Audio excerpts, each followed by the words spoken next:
2011 massacre that was so large that it surpassed any other massacre that's happened in Norway since World War II. July 22nd, 2011, Norway faced a massacre that completed with 80 deaths committed by Anders Breivik. Following the New York Times and biography of Anders Breivik, we learned all about this dreadful massacre and the killer himself. These hateful actions that took place in Norway had need to be talked about and recognized, not only for their history but also for the victims that faced death.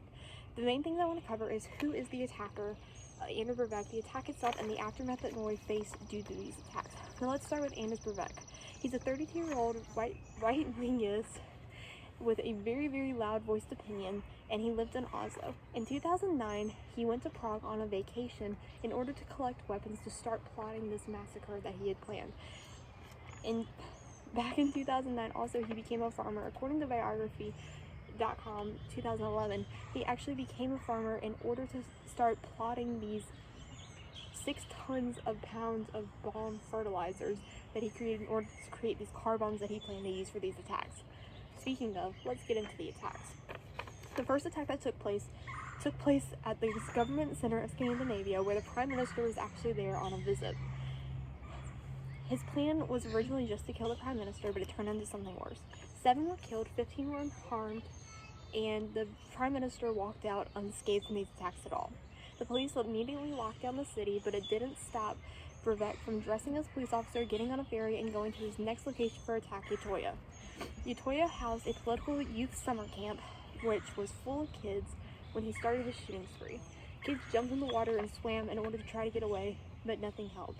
69 teens in total were found dead, along with 11 adults.